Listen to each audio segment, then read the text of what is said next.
Hi there, Dal from Challengers Comics here to talk to you all about the week's new books for Wednesday, April 9th, 2025. The last week of releases before C2E2 this weekend. It is not a million comic books, although it's got some really great stuff in there.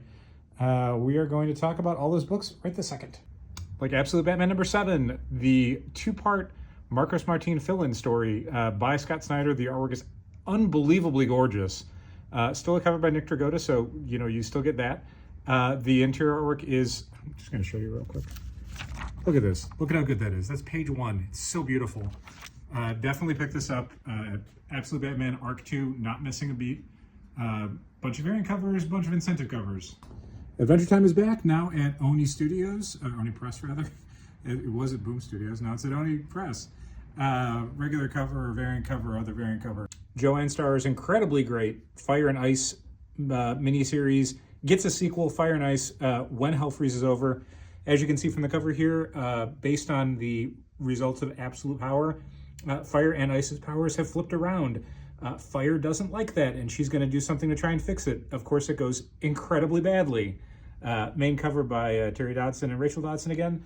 David Nakayama variant, David Nakayama foil variant. The second in the weekly series of G.I. Joe Silent Missions. This one with art by Danny, written by Dan Waters. Golden Rage is back with a new miniseries. Main cover on the left. You got Tua Lote on the right. Great British Bump Off, the sequel to last year or the year before's Great British Bump Off. This is the sequel, Kill or Be Quilt. You don't have to have read the previous miniseries, which was excellent, to read this one. Shauna from the last series is the only carryover character. On her summer vacation, she does something pretty badly with her boat, and that means that she needs to start working at a knitting store.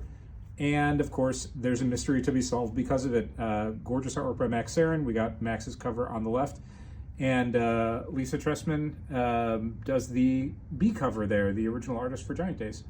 This is our pick of the week. It is so good.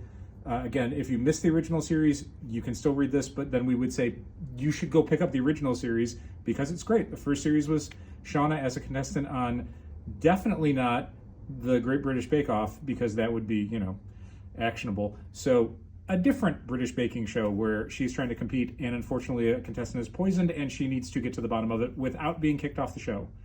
Again, this one's our pick of the week. Everything that Max Sarin and John Allison do is fantastic. Phantom Road is back, issue 11. This is the first issue back after volume 2. So if you're reading the collections and want to, switch over to the single issues, now's your time to do it. Amazing Spider-Man #1. It is practically summertime, which means it's more or less time for them to restart Spider-Man. This is written by Joe Kelly, who wrote the most recent 8 Deaths of Spider-Man event. The art in this issue is by Pepe Larraz and John Romita Jr. Those are the two main artists going forward, with Pepe Larraz being the main of the main artists, as you can see here by this very cool wraparound cover. I feel like at this point in your life, you probably know whether or not you want to read Spider-Man comics. This is a pretty good Spider-Man comic. Main cover, again, wraparound by Pepe Larraz, and then we've got the introduction of Hellgate on the Kafu B cover, plus, of course, some incentive variants, a variety of them.